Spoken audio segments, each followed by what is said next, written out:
Hello everyone, welcome back to our YouTube channel Pathshala sir ji. अभी तक हमने क्लास 8 के 2 प्रैक्टिस सेट पूरे कंप्लीट कर लिए हैं। ठीक है, अभी हम प्रैक्टिस सेट 3 स्टार्ट करेंगे। ये आपके प्रैक्टिस सेट 3 का पार्ट 1 है। इसमें हम लोग ऑब्जेक्टिव क्वेश्चन आंसर्स 2 और 3 मार्क्स के क्वेश्चन आंसर्स कंप्लीट करेंगे। करते हैं, चलिए स्टार्ट। पहले हमारा चूज द करेक्ट ऑप्शन है। तो फर्स्ट क्वेश्चन हमारा क्या है? Gas found in large quantity in atmosphere. ठीक है, एटमॉस्फेयर में बहुत सारी गैसेस का मिक्सचर है। तो आपके एटमॉस्फेयर में सबसे ज्यादा क्वांटिटी में कौन सी गैस प्रेजेंट है? नाइट्रोजन गैस प्रेजेंट है। ठीक है, कितना परसेंटेज है इसका? 78% है ये।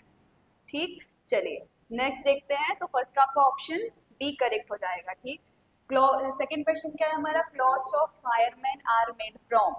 जो फायरमैन के क्लॉथ्स होते हैं वो किस मटेरियल के बने हुए होते हैं? ठीक है, क्या टेफ्लॉन का होता है, वो मेलामाइन का है, बैकलाइट का है, या फिर थर्मोप्लास्टिक का बना हुआ है? ठीक है, तो जो फायरमैन के क्लॉथ्स होते हैं वो बने होते हैं मेलामाइन के। ओके, सो क्वेश्चन नंबर 2 का आंसर आपका क्या हो जाएगा? बी। चलिए नेक्स्ट देखते हैं। क्वेश्चन नंबर 3 क्या है हमारा? Which of the following is not the property of metals. आपको बताना है इनमें से कौन सी प्रॉपर्टी है जो आपके मेटल की नहीं है।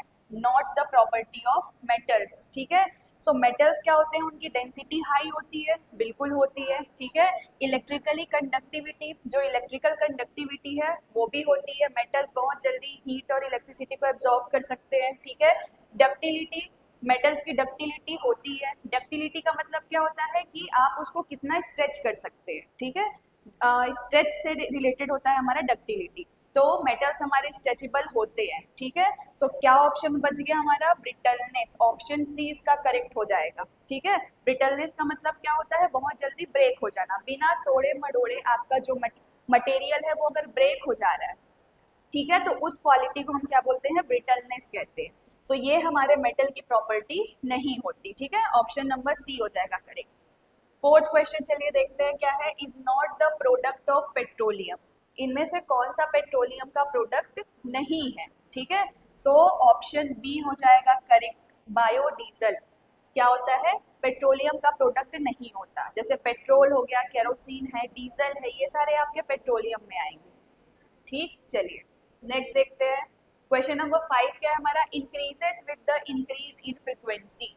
जब आप किसी चीज की फ्रीक्वेंसी बढ़ा रहे हैं तो उसके साथ और कौन सी क्वालिटी है या कौन सा कैरेक्टर है जो इंक्रीज होगा?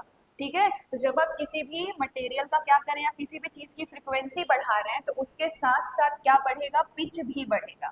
ठीक है, उसका स्ट्रेंथ, टाइम पीरियड या एम्पलीट्यूड से में डिफरेंस नहीं होगा कुछ, लेकिन उसकी फ्रीक्वेंसी अगर बढ़ाई जा रही है तो फ्रीक्वेंसी के साथ क्या इंक्रीज होगा? पिच इंक्रीज होगा। ठीक है, सो फिफ्थ का आंसर आपका क्या हो जाएगा? Option A. चलिए अब फिलअप करते हैं। ठीक है, फिल इन द ब्लैंक्स। हमारा फर्स्ट क्या बोल रहा है? देखो, number of metals are dash then non metals. तो मेटल्स का नंबर नॉन मेटल्स से क्या है? ज्यादा है कि कम है? तो नॉन मेटल्स से मेटल्स क्या है? ज्यादा है। सो आंसर इसमें क्या आ जाएगा? Number of metals are more than non metals. ठीक है, सेकेंड क्वेश्चन हमारा क्या है? The dash star seems to be fixed at the north direction. ऐसा कौन सा स्टार है जो नॉर्थ डायरेक्शन में फिक्स्ड होता है? तो ये हमारा हो जाएगा पोल स्टार। ठीक है, थर्ड हमारा क्या है? To obtain honey dash are reared. हम हनी कहाँ से ऑब्टेन करते हैं? बीज। सो क्या हो जाएगा? थर्ड का आंसर आपका बीज। The obtain Honey bees are Rudyard. ठीक है, सो फर्स्ट का आंसर हमारा क्या है? मोर। सेकेंड क्या हो जाएगा? Pole star. और थर्ड हमारा क्या है?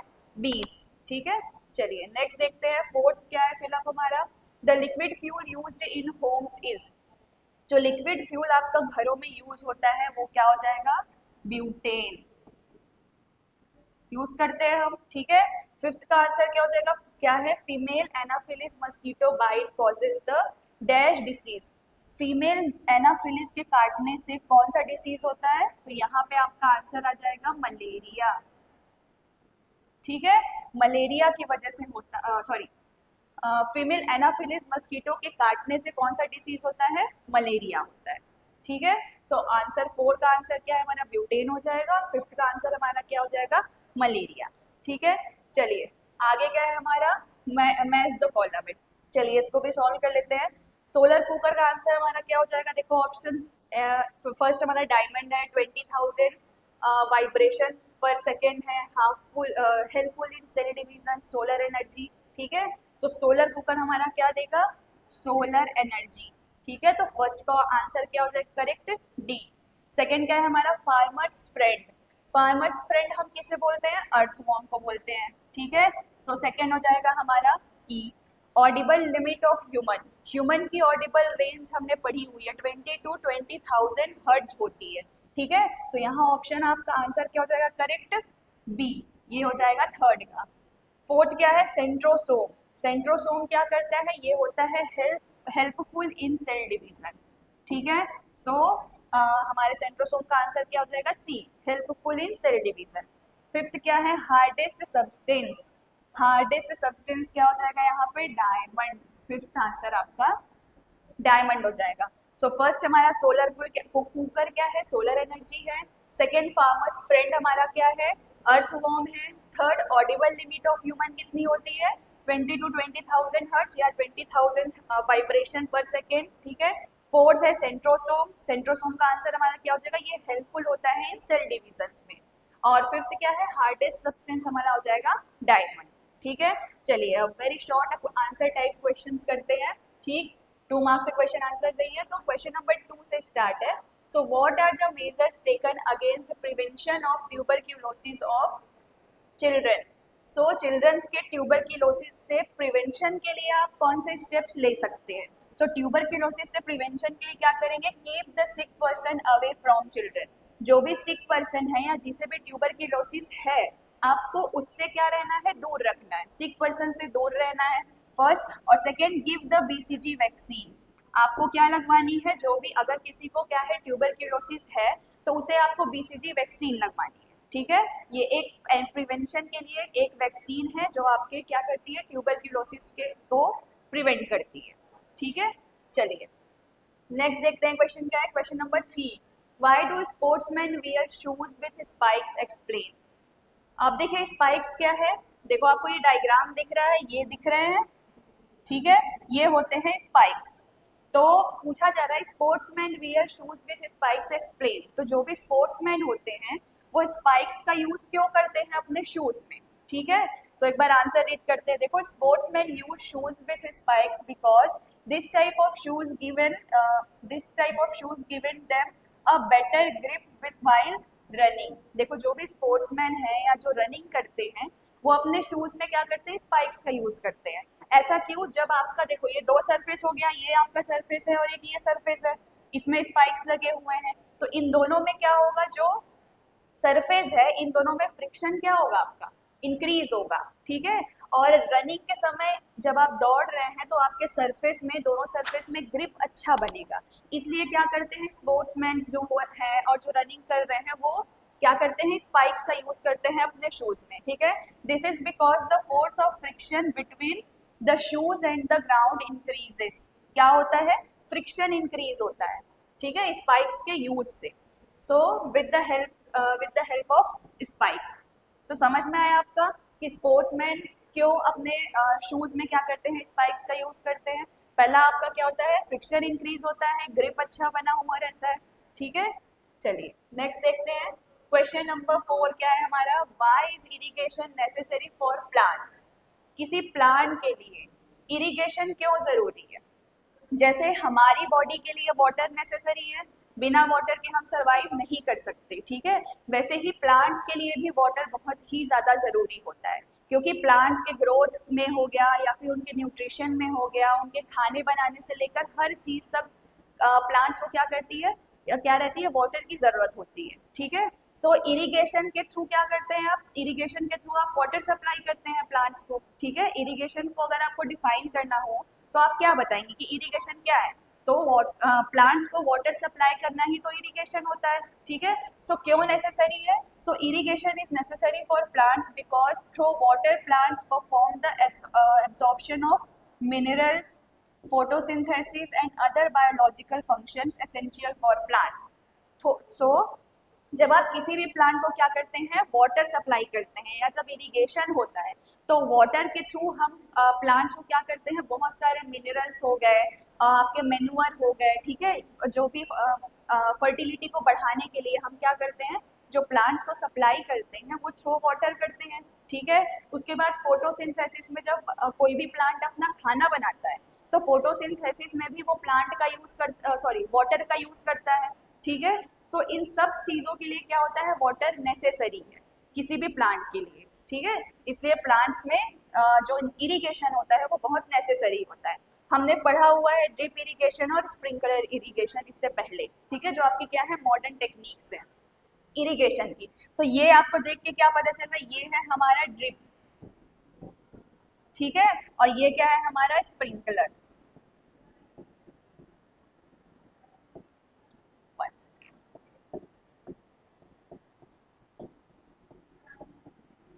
ठीक है, ये है हमारा ड्रिप इरिगेशन और ये हमारा क्या है स्प्रिंकल इरिगेशन, ठीक है। तो ड्रिप में हम क्या करते हैं, किसी भी प्लांट्स, देखो यहाँ पे प्लांट्स लगे हुए हैं, तो प्लांट्स के रूट में हम drop by drop water supply करते हैं, ये हमारा ड्रिप इरिगेशन होता है। स्प्रिंकल इरिगेशन क्या होता है, देखिए आप ऐसे शावर के थ्रू क्या करते हैं, प्लांट में एक पाइप सप्लाई देंगे, ठीक है, जिसमें आपका वाटर आ रहा है, ऊपर यहाँ पे एक नोजल लगा हुआ होता है जो ऐसे रोटेट करता रहता है, ठीक है, हाफ रोटेट होता है, और इसके थ्रू आपके प्लांट्स को क्या होता है वाटर सप्लाई होता है, ठीक है। तो अगर हम कंपेयर करें ड्रिप और स्प्रिंकल में तो है तो दोनों ही बढ़िया, लेकिन अगर आप देखेंगे तो वाटर का वेस्टेज कहाँ हो रहा है ज्यादा, स्प्रिंकल में आपका वाटर का वेस्टेज बहुत ज्यादा होता है, ड्रिप में आपका ड्रॉप बाय ड्रॉप प्लांट में वाटर सप्लाई हो रहा है, तो यहाँ पे आपका वाटर का जो वेस्टेज है बहुत कम होता है, ठीक है। जो भी मिनरल्स हैं, न्यूट्रिशन है, वो आप इसके थ्रू प्रॉपर तरीके से प्लांट को दे सकते हैं। तो अगर हम देखें तो ड्रिप हमारा ज़्यादा ही क्या होता है हमारे लिए हेल्पफुल होता है as compare to sprinkle irrigation, ठीक है। तो ये आपका इरीगेशन क्यों नेसेसरी है, और ये इरीगेशन की दो टेक्निक्स हैं जो ड्रिप और स्प्रिंकलर है, ये आपको अच्छे से पढ़ना है, ठीक है, ड्रिप और स्प्रिंकल इरीगेशन। चलिए नेक्स्ट देखते हैं क्वेश्चन क्या है, question number 5, why is the solar cooker box painted black. हम सोलर कुकर बॉक्स को ब्लैक कलर से क्यों पेंट करते हैं, ठीक है। ब्लैक कलर सबको पता है, ब्लैक कलर क्या होता है, एक अच्छा एब्जॉर्बर होता है हीट का, ठीक है। गर्मियों में क्यों हम ब्लैक कलर या डार्क कलर के कपड़े पहनना क्यों अवॉइड करते हैं, ताकि हमको गर्मी कम लगे, ठीक है। गर्मियों में लोग क्या करते हैं, लाइट कलर के कपड़े हो गए, हल्के कपड़े हो गए, ये पहनना पसंद करते हैं, तो उससे क्या होता है हीट बहुत कम एब्जॉर्ब होता है, ठीक है। तो हम क्या करते हैं, सोलर कुकर में क्या करते हैं, ब्लैक कलर पेंट यूज करते हैं, क्यों, क्योंकि ब्लैक कलर आपका बहुत अच्छा एब्जॉर्बर है, ठीक है। तो जितना ज्यादा ये हीट को क्या करेगा, देखो सोलर एनर्जी एंटरिंग डायरेक्टली, सो जो ये सोलर एनर्जी है या रेडिएशन है वो क्या करेगा, ब्लैक कलर बहुत अच्छी तरह से हीट करेगा, और जितना ज्यादा वो क्या करेगा एब्जॉर्ब करेगा आपका जो रिफ्लेक्टिंग सरफेस है, देखो solar energy reflected into the box, देखो यहाँ से आपकी एनर्जी आ रही है, रेडिएशन आ रही है, इस मिरर पे रिफ्लेक्ट होने के बाद वो यहाँ आ रही है, ठीक है। अब यहाँ पे आप जो भी मटेरियल रखे हैं, खाना पका रहे हैं, पानी गर्म कर रहे हैं, जो भी चीजें हैं वो आपकी क्या होगी, अच्छी तरीके से गर्म होगी, और फिर ये लाइट आपका क्या हो जाएगा, रिफ्लेक्ट बैक हो जाएगी। तो अच्छा एब्जॉर्बर होने की वजह से हम क्या करते हैं, ब्लैक कलर का यूज करते हैं इसमें सोलर कुकर में, ठीक है। Solar cooker box is painted black because black is good absorber of heat. आप इसमें ड्रॉ बना के एक्सप्लेन कर सकते हैं, ठीक है, आंसर के लिए। सो देख लो एक बार, देखो क्या है, कुकिंग पॉट्स, ये आपके कुकिंग पॉट्स रखे हुए हैं, ठीक है। Outer wooden box having thermal lining inside, ये आपका वुडन ब्लॉक है जो सोलर कुकर के बाहर का स्ट्रक्चर है, ठीक है। उसके बाद ये हमारा प्लेन मिरर है जो क्या कैसा वर्क करता है, एक तरह से रिफ्लेक्टिंग सरफेस होता है हीट के लिए, ठीक है। ग्लास शीट कवर और लिड, ये हमारा ग्लास शीट है या फिर हम यहाँ पे लिड का यूज कर सकते हैं, ठीक है। और insulated box painted black for inside, और ये आपका बॉक्स है जो ब्लैक कलर से पेंट हुआ रहता है, ठीक है, ये आपके हीट को क्या करता है, एब्जॉर्ब करता है। चलिए नेक्स्ट क्वेश्चन देखते हैं आप, ठीक है। क्वेश्चन नंबर 6 क्या है हमारा, what changes happen to the path of light ray when it moves from denser to a rare medium, ठीक है। ये आपका एक तरह से रिफ्रैक्शन ही है, बस उसके एक कंडीशन को हटा के दूसरी कंडीशन दे दी गई है, ठीक। देखिए रिफ्रैक्शन में होता क्या है, आपकी लाइट रे क्या होती है, ये आपका कौन सा मीडियम है, रेयर है, और ये कौन सा मीडियम है, डेंसर है, ठीक है। ये हमारा रेयर मीडियम हो गया, ये हमारा डेंसर मीडियम हो गया। तो जब कोई भी लाइट रे हमारी क्या आती है, रेयर टू डेंसर आती है, तो वो नॉर्मल से क्या होती है, दूर हट सॉरी नॉर्मल की तरफ बेंड हो जाती है, ठीक है, ये हमारा रिफ्लेक्शन का लॉ कहता है। अब इसमें सेकंड कंडीशन दिया है कि जब कोई भी लाइट रे डेंसर टू रेयर जाती है, ठीक है, तो क्या इफेक्ट पड़ रहा है। तो अब ये हमारा क्या हो गया, डेंसर हो गया, और ये हमारा क्या हो जाएगा, रेयर मीडियम हो जाएगा, ठीक है। यहाँ यहीं पे समझ लेते हैं, देखो ये हमारा डेंसर हो गया और ये हमारा रेयर मीडियम हो गया, ठीक है। अब देखो लाइट रे ये हमारी बेंड हुई थी, यहाँ तक हुई, अब ये हमारे लिए as a incident ray work करेगी, फिर हम यहाँ क्या बनाएंगे, एक नॉर्मल बनाएंगे। अब डेंसर टू रेयर लाइट आ रही है तो वो क्या होगी, आपके नॉर्मल से दूर हटेगी। देखिए जाना ऐसे था, लेकिन लाइट रे क्या हो गई है, नॉर्मल से दूर चली गई है, ठीक है। सो ये सेकंड कंडीशन जो बोल रहा है, अगर लाइट रे डेंसर टू रेयर आती है तो उसमें क्या इफेक्ट पड़ता है, वो नॉर्मल से दूर चली जाती है, ठीक है। देखिए यहाँ पे वही लिखा हुआ है, when a ray of light passes from denser to a rare medium its path changes and moves away from the normal। Normal से अवे हो गई, मतलब नॉर्मल से दूर हो गई है लाइट, ठीक है।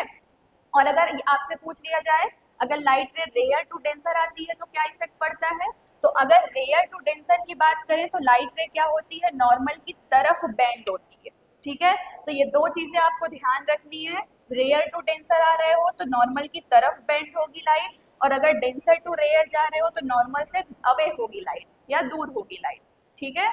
चलिए नेक्स्ट देखते हैं क्वेश्चन हमारा क्या है, और इसमें कुछ चीजें हैं देख लो। ये हमारी लाइट जो आ रही है वो कौन सी लाइट होती है, इंसिडेंट रे होती है, ठीक है। उसके बाद जो हम बीच में लाइन खींचते हैं, जो हमारी कैसी लाइन होती है, एक तरह की इमेजिनरी लाइन होती है, उसको हम क्या बोलते हैं, नॉर्मल बोलते हैं, ठीक है। उसके बाद इंसिडेंट रे और नॉर्मल के बीच में जो एंगल बनता है, ठीक, दोनों के बीच में जो एंगल है उसको कौन सा एंगल बोलते हैं, एंगल ऑफ इंसिडेंस बोलते हैं, और एंगल आई से उसको डिनोट किया जाता है, ठीक है। उसके बाद नॉर्मल, और ये लाइट हमारी कैसी है, रिफ्रेक्टेड रे है, तो इंसिडेंट और रिफ्रेक्टेड रे के बीच में जो एंगल बनता है उसको हम एंगल आर से डिनोट करते हैं, और एंगल ऑफ रिफ्रेक्शन उसको कहते हैं, ठीक है। चलिए नेक्स्ट क्वेश्चन देखते हैं हमारा क्या है, question number 7, what is polymer, give some examples of natural polymers, ठीक है। पॉलीमर्स क्या होते हैं, तो जब आप छोटे छोटे स्ट्रक्चर्स को जोड़ के एक लॉन्ग चेन फॉर्म करते हैं, वो हमारा क्या होता है, पॉलीमर, ठीक है। देखो जैसे a polymer is a very big molecule होता है ये, ठीक है। जैसे अगर हम लोग किसकी बात करें, एलिमेंट और कंपाउंड की बात करें, ठीक है, तो एलिमेंट हमारा क्या होता है, छोटा है, जब आप दो एलिमेंट्स को जोड़ते हैं तो क्या फॉर्म होता है, कंपाउंड फॉर्म होता है, ठीक है। वैसे ही अगर हम लोग एटम की बात करें तो एटम हमारा क्या होता है, स्मॉलेस्ट पार्टिकल होता है, ठीक है।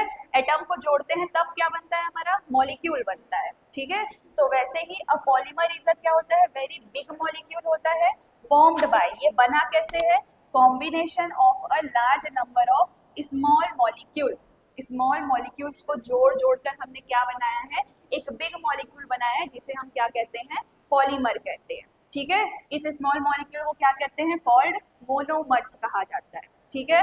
अब एग्जांपल ऑफ नेचुरल पॉलीमर्स क्या है, एग्जांपल्स, पहला हमारा सेल्यूलोज हो गया, नेचुरल रबर हो गया, कॉटन है, वुड है, silk, protein, silk and wood are examples of natural polymers. ये आपके इतने सारे क्या है, पॉलीमर्स के एग्जांपल्स हैं, मतलब छोटे छोटे स्ट्रक्चर्स को जोड़ के ये आपका बनाया गया है, ठीक है। जैसे देखो यहाँ ड्रॉ में समझ लो, ये देखो ये हमारे छोटे छोटे क्या है, अलग अलग मोनोमर्स हैं, ठीक है, ये सारे हमारे मोनोमर्स हैं। अब जब हमने इनको क्या कर दिया है, जोड़ दिया है, चेन में जोड़ दिया, ठीक है, तो ये क्या बना लिया, हमारा पॉलीमर फॉर्म कर लिया, ठीक है। चलिए नेक्स्ट क्वेश्चन देखते हैं हमारा क्या है, question number 8, what are the symptoms of anaemia and how can it be removed. Anaemia क्या होता है, ठीक है, एनीमिया क्या होता है, ब्लड की कमी बोलते हैं, हीमोग्लोबिन की कमी होगी आपकी, ठीक है। एनीमिया में क्या होता है, एनीमिया बीमारी में होता क्या है, जो हमारे ब्लड रेड ब्लड सेल्स होते हैं, ठीक है, वो रेड ब्लड सेल्स की क्या हो जाती है, कमी हो जाती है, मतलब प्रॉपर रेड ब्लड सेल आपकी बॉडी में नहीं मिलेंगे, इसी को हम क्या बोलते हैं, एनीमिया बोलते हैं, ठीक है। सो सिम्टम्स बताने हैं आपको एनीमिया के, और इसको रिमूव कैसे कर सकते हो।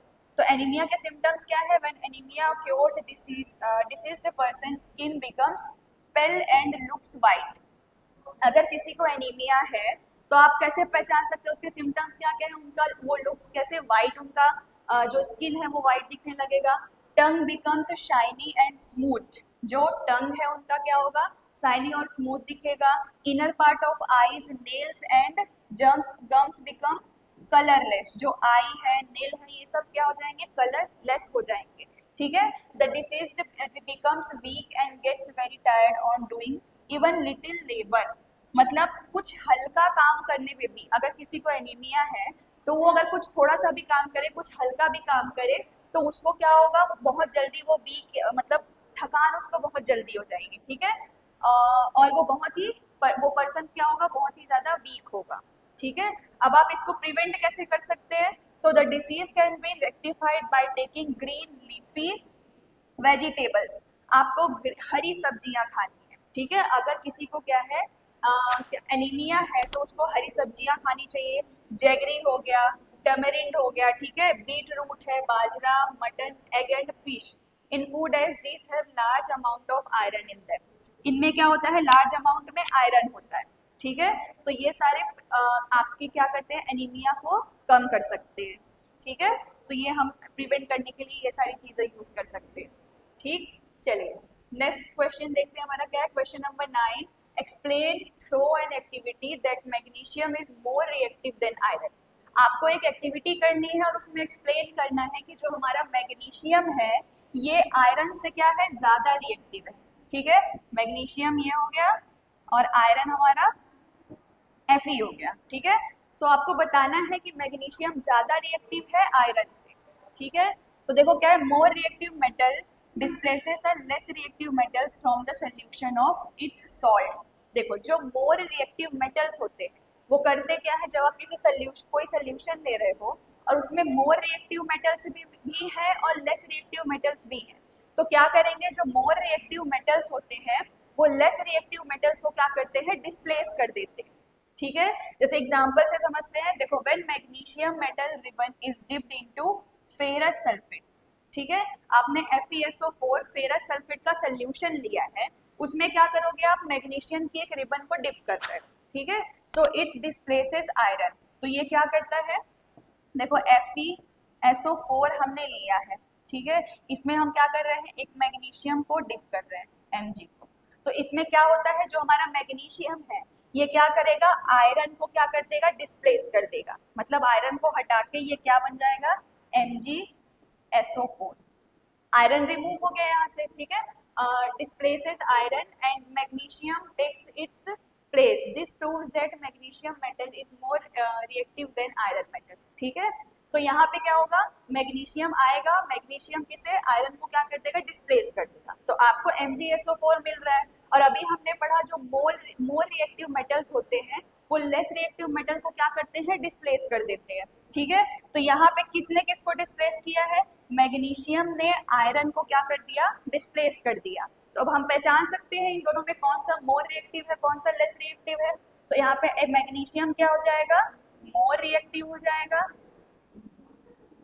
और हमारा जो क्या है, आयरन है, ये हो जाएगा हमारा लेस रिएक्टिव, ठीक है। इसमें हमें एक्टिविटी के थ्रू यही बताना था कि मैग्नीशियम हमारा मोर रिएक्टिव है आयरन से, तो हमको पता चल गया मैग्नीशियम मोर रिएक्टिव है और आयरन लेस रिएक्टिव है, ओके। चलिए नेक्स्ट देखते हैं, क्वेश्चन नंबर 10 हमारा क्या है, why cell called the functional unit of life, ठीक है। लाइफ का फंक्शनल यूनिट हम सेल को क्यों कहते हैं, ठीक है। तो all organisms are made of small units called cell, जितने भी ऑर्गेनिज्म हैं, ठीक है, वो क्या होते हैं, स्मॉल यूनिट से मिलके बने हुए हैं, जिसे हम क्या बोलते हैं, सेल बोलते हैं। Cells are of different shapes and size, cell क्या हो सकते हैं, डिफरेंट शेप के हो सकते हैं, डिफरेंट साइज के हो सकते हैं। To perform different function cell are divided in different groups, और बहुत सारे फंक्शंस को, काम को करने के लिए सेल क्या होते हैं, अलग अलग ग्रुप में क्या होते हैं, डिवाइड हो जाते हैं, ठीक है। इन मल्टी सेल्यूलर ऑर्गेनिज्म, ऐसे ऑर्गेनिज्म जो मल्टी सेल्यूलर हैं उनमें क्या होता है, डिफरेंट ग्रुप्स बन जाते हैं सेल के, ठीक है। So in this way cell is the basic structural and functional unit of life, so इसलिए हम क्या कहते हैं, सेल को स्ट्रक्चरल और फंक्शनल यूनिट ऑफ लाइफ कहते हैं, क्योंकि देखो सेल आपका स्मॉलेस्ट यूनिट है, उसी से मिलके क्या वो बन रहा है, कोई भी ऑर्गेनिज्म की क्या बन रही है, बॉडी बन रही है, ठीक है। जो भी फंक्शन परफॉर्म करना है, आपकी बॉडी को स्ट्रक्चर देना है, ये सारा काम कौन कर रहा है, सेल कर रहा है, इसलिए हम क्या कहते हैं, सेल को फंक्शनल यूनिट ऑफ लाइफ कहते हैं। ठीक है, देखो ये सेल का स्ट्रक्चर है। ठीक, इसमें सेल में देखो क्या क्या, ये आपका न्यूक्लियस हो गया जो बीच में सेंटर है, ये हमारा न्यूक्लियस है। ठीक है, न्यूक्लियस यहाँ पे है, न्यूक्लियोलस ये, ठीक है, दोनों कह सकते हैं आप। उसके बाद क्या है, रफ एंडोप्लाज्मिक रेटिक्यूलम, ये हमारा एंडोप्लाज्मिक रेटिक्यूलम हो गया।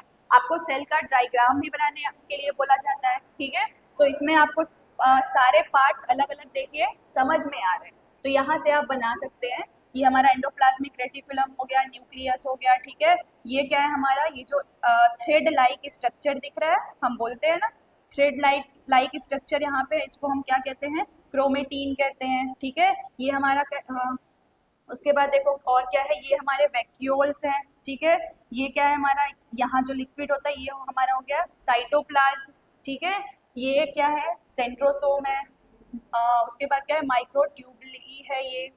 उसके बाद प्लाज्मा मेम्ब्रेन ये हो गया हमारा माइटोकॉन्ड्रिया। ठीक है, तो ऐसे नेम जो आपकी बुक में है यहाँ से वो आप निकाल सकते हैं। ठीक है, जैसे माइटोकॉन्ड्रिया, प्लाज्मा मेम्ब्रेन है, न्यूक्लियस है, एंडोप्लाज्मिक रेटिकुलम है, ये हमारे क्या हो गए, राइबोसोम्स हो गए, ये सब आपके बुक में भी यूज हुआ है नेम। ठीक है, तो यहाँ से आप कर सकते हो। चलिए नेक्स्ट देखते हैं क्या है, question number 11, give some such examples in which we deliberately increase friction. आपको कुछ एग्जांपल्स लिखने हैं जिसमें आप क्या कर सकते हैं, फ्रिक्शन को इंक्रीज कर सकते हैं। ठीक है, सो क्या है, देखो examples, we deliberately increase function by using brake pads in the brake system of bicycles. जो बाइसिकल साइकिल सब चला रहे हैं, अगर आपको उसमें क्या करना है, फ्रिक्शन इंक्रीज करना है, तो आप उसमें क्या यूज कर सकते हैं, ब्रेक पैड्स यूज कर सकते हैं। ठीक है, automobiles, when we are riding a bicycle the brake pads do not touch the wheels. आप साइकिल चला रहे हैं तो आपके ब्रेक पैड्स क्या होते हैं, ग्राउंड को टच नहीं कर रहे हैं। ठीक है, so bicycle the brake pads do not touch the wheels but on pressing the brake lever. और आप जैसे ही क्या करेंगे, ब्रेक लीवर को प्रेस करेंगे, आपका जो क्या होगा, ब्रेक पैड्स हैं वो क्या करेंगे, arrest the motion of the rim due to friction. देखो आपने बाइसिकल में क्या किया है, ब्रेक पैड्स लगवाए हुए हैं। ठीक है, जब आप साइकिल चला रहे हैं तब तो आपका ब्रेक पैड क्या होगा, सरफेस से ऊपर है। ठीक है, जैसे ही आप क्या करेंगे, ब्रेक को दबाएंगे, आपका ब्रेक पैड क्या होगा, सरफेस के कांटेक्ट में आएगा, और आपका क्या होगा, फ्रिक्शन की वजह से मोशन क्या हो जाएगा, कम हो जाएगा। ठीक है, फ्रिक्शन बढ़ रहा है तो मोशन आपका क्या होगा, कम होगा। सो एग्जाम्पल देखो क्या दिया है, एक और, ये पहला एग्जाम्पल हो गया ब्रेक पैड का। ठीक है, उसके बाद दूसरा एग्जाम्पल क्या है, कबड्डी प्लेयर्स रब देयर हैंड्स विद सॉइल। ठीक है, जो कबड्डी प्लेयर्स हैं वो अपने हाथ में क्या करते हैं, मिट्टी को रब करते हैं, सॉइल को। ठीक है, for a better grip of their opponents, ताकि वो अपने ओपोनेंट्स को क्या कर सके, अच्छी तरीके से पकड़ सके, टाइटली पकड़ सके। ठीक है,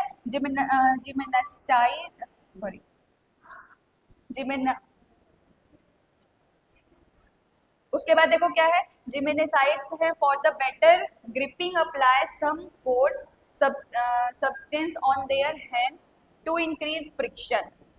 ठीक है, वैसे ही जैसे जो जिमनास्ट हैं वो भी क्या करते हैं, कुछ सब्सटेंस क्या करते हैं, अपने हाथ में लगाते हैं।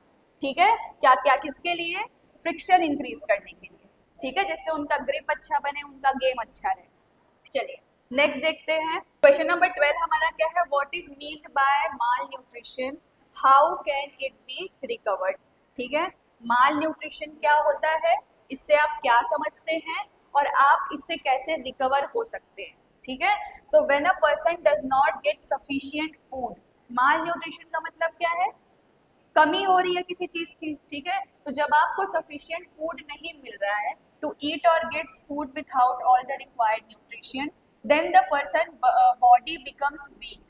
ठीक है, जब आपकी बॉडी को सफिशिएंट फूड नहीं मिल रहा है, मतलब ना ही मिनरल मिल रहे हैं, ना ही न्यूट्रिशन मिल रहे हैं। ठीक है, तो आपकी बॉडी क्या होगी, वीक होगी। When body does not receive the required nutritions, ठीक है, in the required quantity, then it is called malnutrition. तो आपकी बॉडी को क्या हो रहा है, फूड नहीं मिल रहा है, मतलब ना ही न्यूट्रिशन मिल रहा है, ना ही प्रोटीन मिल रहा है आपकी बॉडी को, ना ही मिनरल मिल रहे हैं। ठीक है, कोई भी चीज, इनमें से कोई भी चीज आपकी बॉडी को नहीं मिल रहा है, तो आपकी बॉडी क्या होगी, वीक होगी। रिक्वायर्ड न्यूट्रिशन आपको नहीं मिल रहा है तो बॉडी आपकी वीक होगी। इसी को हम क्या बोलते हैं, माल न्यूट्रिशन बोलते हैं। ठीक है। अब बैलेंस डाइट, अब माल न्यूट्रिशन को पूछा गया है, आप रिकवर कैसे करेंगे इसे? So balance diet and full diet is the only treatment to malnutrition. Malnutrition के लिए आपका क्या है, एक ही इलाज है कि आपको क्या लेना है, बैलेंस डाइट लेना है, प्रॉपर फूड लेना है, ठीक है। तो जब आप बैलेंस डाइट लेंगे तो उससे आपका माल न्यूट्रिशन क्या होगा, कम होगा, आपकी वीकनेस बॉडी की क्या होगी, कम होगी, ठीक है। Equal amount of groundnut, wheat and Bengal gram are mixed and powdered and then mixed to flour. This flour is fried in oil and jaggery is added. When this food is given to malnourished child daily, it is soon recovered. ठीक, मतलब आप उसको recover करने के लिए balance diet कैसे लेंगे, आप कैसे रिकवर कर सकते हैं माल न्यूट्रिशन से, ठीक है। So balance diet and full diet is the only treatment to malnutrition. So malnutrition का एक ही इलाज है, क्या करना है आपको, बैलेंस डाइट लेना है, ठीक है। अब बैलेंस डाइट में आप फूड ले सकते हैं, ग्राउंड नट हो गया, उसके बाद ये जैगरी है, फ्लोर है, इन सब का मिक्सचर बना के आप खा सकते हैं, ठीक है। तो ये सारी चीजें हैं जिससे आप क्या कर सकते हैं, बहुत जल्दी रिकवर कर सकते हैं माल न्यूट्रिशन से, ठीक है। चलिए नेक्स्ट क्वेश्चन देखते हैं। चलिए आज का आपका क्लास यहीं खत्म होता है, ठीक है। क्वेश्चन नंबर 12 तक हमने आज कवर कर लिया है। आगे की वीडियो में हम क्वेश्चन नंबर 13 से कंटिन्यू करेंगे, तो आप अच्छे से पढ़ाई करते रहिए। Okay, thank you so much for watching.